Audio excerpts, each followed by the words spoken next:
There's no fear, 'cause I believe there. Et salutations à vous, je suis la servante de Dieu Bertine, je suis secrétaire à Keroux Naba. Mes salutations à vous, je suis le frère Lionel Eli Armand Palanga, je suis le visionnaire de Keroux Naba. Aujourd'hui, nous parlerons de deux termes, Logos et Rhéma. Beaucoup entendent parler de ce terme, mais très peu en connaissent le vrai sens.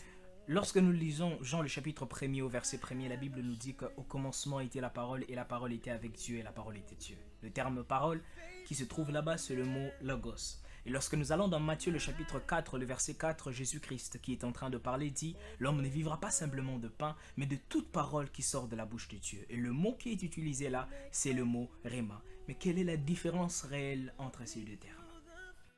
Aujourd'hui, lorsqu'on parle du Logos, plusieurs ne voient que la parole écrite, mais cela va au-delà.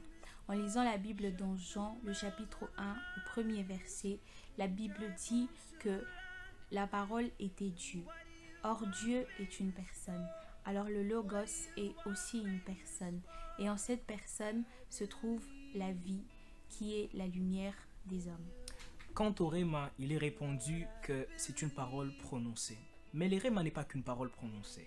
D'après Jean, le chapitre 1er au verset 18, la Bible nous dit que personne n'a jamais vu Dieu, mais c'est le Fils unique qui est dans le sang du Père qui l'a fait connaître.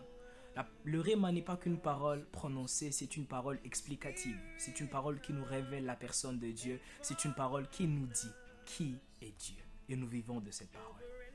Pourquoi nous parlons du Logos et du Rhéma? Nous voulons que les gens puissent comprendre que Jésus-Christ étant le Logos qu'est le Rhéma.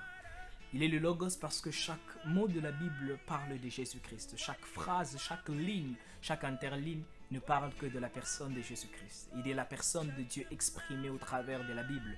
La Bible n'est pas l'histoire des hommes qui ont marché avec Dieu, mais c'est l'histoire du Dieu qui a marché avec les hommes. Et nous parlons du Rhéma afin que les gens puissent comprendre que toute explication de la personne de Dieu ne se trouve qu'en la personne de Jésus-Christ. Tu veux comprendre qui est Dieu? Connais Jésus-Christ. Il est le Rhéma explicatif de la personne de Dieu, de la divinité. Tout ce qui peut être connu de Dieu ne peut être vu et connu, maîtrisé, expérimenté que par la personne de Jésus-Christ. Nous comprenons que Christ est le Logos et le Rhéma. Et Christ est la vie.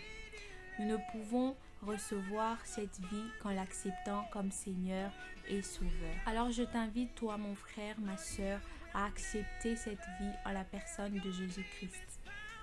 C'était le frère Lionel Eli Armand Palanga et que Dieu vous bénisse. C'était la sœur Bertine, n'oubliez pas de liker, de partager et que Dieu vous bénisse. Walk me through